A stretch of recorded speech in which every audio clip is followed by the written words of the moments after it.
In this guide, we're breaking down everything you need to know, from your first spawn on the coastline to building a fortified stronghold capable of lasting the long haul. Your journey begins along Ardem's vast and deceptively peaceful coastline.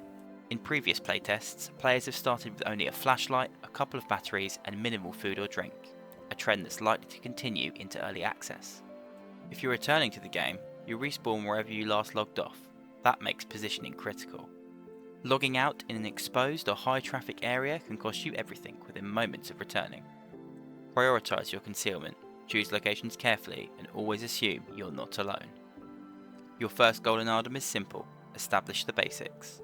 The coastline offers valuable starting resources, driftwood and scrap metal for example, which can be used to craft essential tools like a makeshift axe or fishing rod. Once equipped, begin moving inland. Settlements such as Otsburg, Albington and Alexandra Falls provide your first real opportunity to expand your loadout.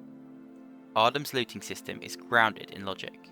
Technical equipment is found in electronic stores, agricultural supplies found in farm shops, and weapons and bows in hunting stores.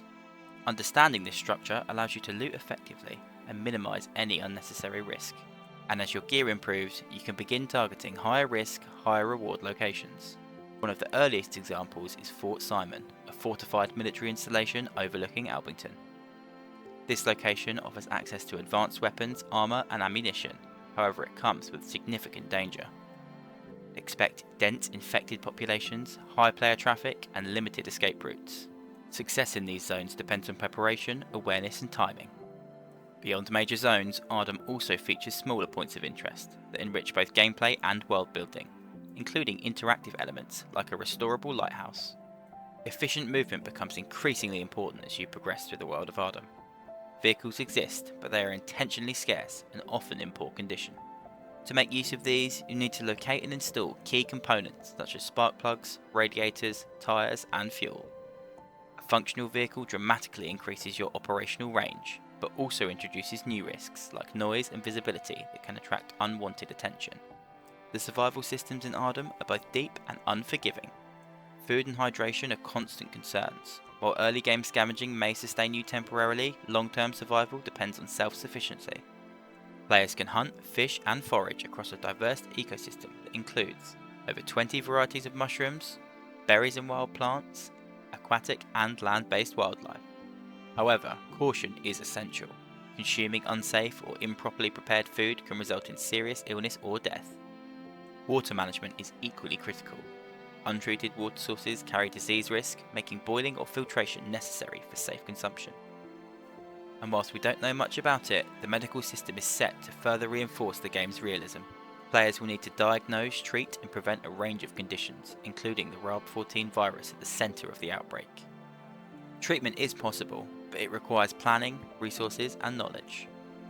Combat, meanwhile, is deliberately high stakes. Every encounter, whether against infected or other players, carries meaningful consequences. Success depends less on aggression and much more on decision making. Think positioning, timing and resource management. And with a planned arsenal of firearms ranging from pistols to sniper rifles, alongside a wide range of melee weapons, players have flexibility but no margin for error. But long-term survival requires stability, and that's where base building becomes essential. Ardem offers robust construction and fortification systems, allowing players to either repurpose existing structures or build from the ground up. And resource acquisition is a key part of this process. Ardem will feature specialised zones such as the Brookstone Clay Pit, Black Gold Petroleum Site and the Windvale Lumber Mill. These zones will feature higher levels or be the sole location of a particular resource that you may need. These locations provide access to critical materials and are likely to become high conflict areas. Once resources are secured, players can establish a base using a plot pole to claim territory.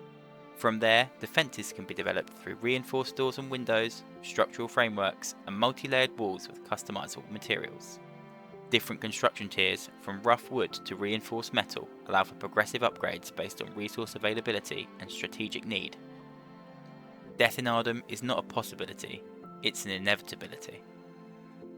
Whether it's infection, starvation, environmental hazards or combat, every player will eventually face it. And as with everything, preparation determines what happens next. With the right setup, you may respawn at a secured location, such as a bedroll within your base. Without it, you return to the coastline, starting over from scratch. However, Ardem introduces an additional consequence. If you were infected prior to death, your character will reanimate. Your former body becomes part of the infected population, potentially roaming the area and taking your gear with it. Ardem is a game defined by tension, consequence, and strategic depth. Every decision carries weight, and every encounter matters. Survival is earned in Ardem, not given. If you're preparing to enter Ardem in the future, use this guide as a foundation to get yourself ready. And remember, the coastline is only the beginning. Make sure to like, comment and subscribe, and join the Discord for the latest news on Ardem's development.